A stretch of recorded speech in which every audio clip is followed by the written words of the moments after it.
Welcome, my fellow economic enthusiasts. Today, we're diving into an issue that's been making headlines and stirring debates worldwide, the minimum wage. Picture a stack of dollar bills or coins symbolizing the wages of millions of people. Seems simple, right? More money, more happiness, but like many things in life, it's not quite that straightforward. So put on your economic thinking caps, because we're about to navigate the intricate and often contentious world of minimum wage policies. Buckle up, because it's going to be one heck of a ride. In our next chapter, we'll delve into the basics of this hot-button issue. Increase the minimum wage, great news, more money in your pocket, right? What could be so wrong with that anyway? Well, let's see. Let's start with a mini economy lesson. Ever wondered why you can't just plant money trees in your backyard and become an overnight billionaire? Or why the government can't just print more money to pay everyone a hefty salary? Well, it turns out the economy is a bit more complicated than a game of Monopoly. Imagine the economy as a thrilling, high-stakes game of Jenga.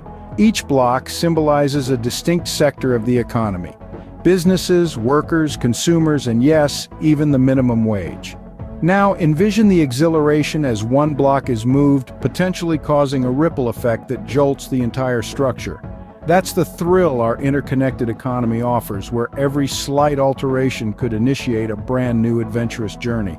Now let's take a look at Ontario. Remember here in Ontario in 2020, when the minimum wage was increased to $14.25? And let's look at the current plan for 2024 to increase the minimum wage to $17.20, 21% increase over the past 4 years. It sounds great, right? More money for everyone, right? But here's the catch. Your employer will have to get that extra money from somewhere. They might raise the prices of their products or services to cover the additional costs. And guess who ends up footing the bill? That's right, you, me, and every other consumer. Or maybe your employer decide to cut costs in other ways, like reducing their staff, eliminating benefits, or automating jobs. If that happens, people could lose their jobs. Well, you could lose your job, and the unemployment rate could skyrocket. So what's the point of my roundabout dialogue?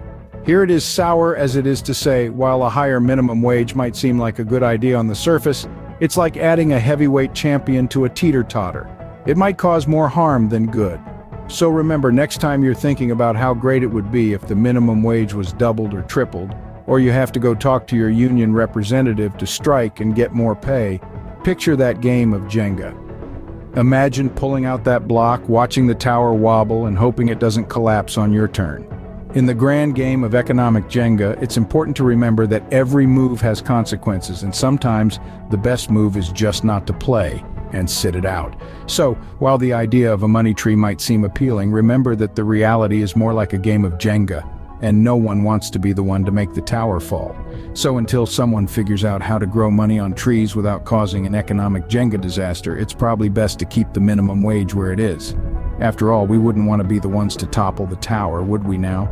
Especially if it topples on our heads. Well, as usual, it's polarizing. Join us again to continue discussing these polarizing topics. Hit subscribe and never miss an episode.